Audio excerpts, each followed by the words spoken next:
Hi everybody, Jillian here to share with you a brand new Bible journaling process video. I am all about embracing the bleed through. So this is the backside of a page that I did a couple months ago. This entry is in Psalm 100. I used a lot of distress inks for the foundation of the page and then covered it up with a bunch of different paper pieces from the Delight in His Day collection from Illustrated Faith. So what I'm left with on the back, because I typically don't prep my pages, I've never used gesso in my life, because of that I'm left with some bleed through from the distress inks. You can see some shadows from the alphabet stickers that I used, and then you can see a little bit the pen outlining that I did when I went around the alphabet stickers.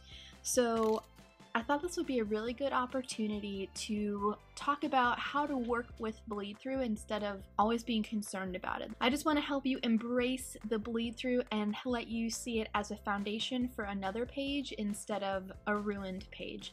I have no idea at this point what I'm going to do, so I'm going to pick out some supplies and then I will be back and you can kind of watch over my shoulder as I complete this entry in Psalm 102. So I went through my stash and I pulled out these cacti stickers. They're from the Extended Basics line from Illustrated Faith, and I'm thinking about using those two sentiments there. And then I also pulled out the Clear Cuts pad, also from the Basics line, and wanted to use the full sheet of cactus. And then I also pulled out the mini Hexies, the epoxy stickers, to kind of fill in some spaces around the page. I've got some washi tape here. It's from the Craving Connection devotional kit, and then I also had pulled out the orange washi from the I Am Strong devotional kit that came out last year. So when I looked at the page and when I looked at the colors that were already there, it really reminded me of like sand or a desert scene.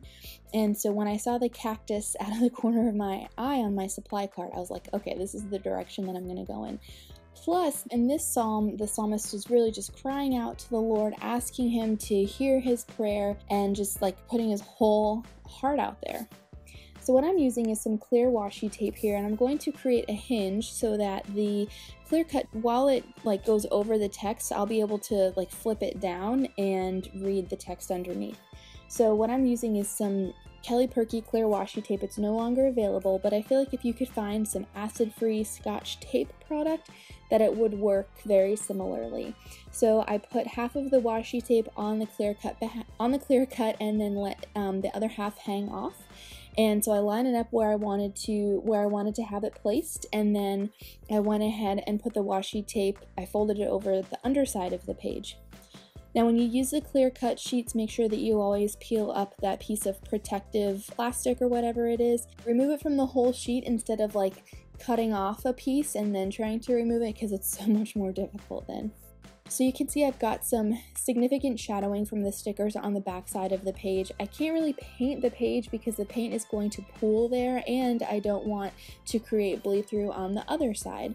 So what I'm going to do is spell out part of the end of the psalm that really jumped out at me, where the psalmist says, "In the beginning you laid the foundations of the earth, and the heavens are the work of your hands.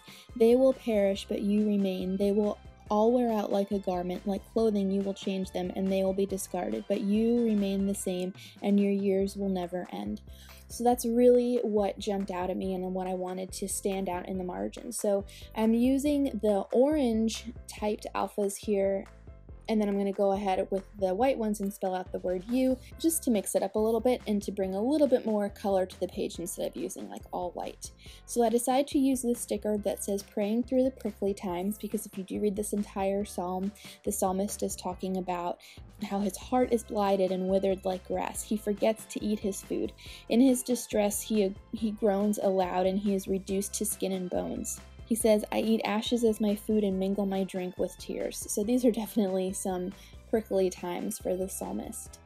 So I decided to go ahead and put a little more color on the page, and I'm using the orange tape, the orange washi tape here, to kind of layer underneath the sticker, and then I'll go ahead and trim the excess off from either side. There was a little bit of like blank space next to the spot that said Psalm 102, and I wanted to fill that in with some washi tape, and then I'll go back with some epoxy stickers and put some things in there also.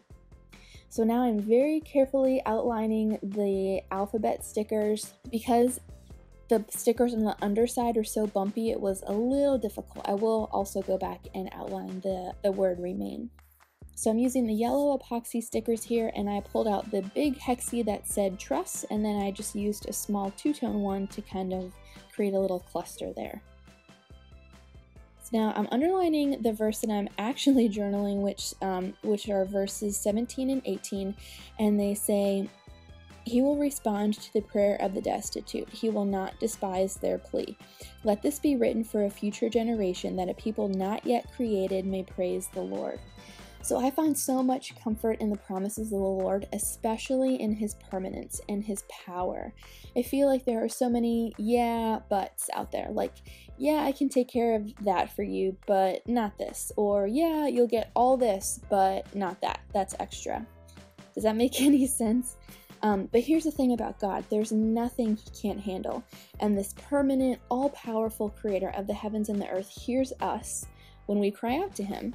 And you guys, I gotta tell you, that is just so comforting to me, isn't it? So that's really what I want to document here in the margin of this psalm.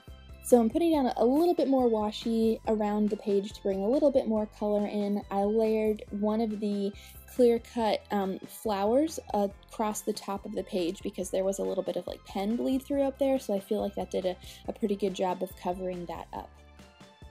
I'm just using like a Papermate pen here to outline the word remain. And then because it was so bumpy, I ended up bringing in another R because I had pen all over the original one, and that's it. Here is a finished look at my page along with a couple of close-ups. If you have any questions, feel free to leave a comment below. I love hearing from you guys. Thank you so much for allowing me to share, and be sure to check back next Wednesday for a brand new Bible journaling process video. I'll see you then.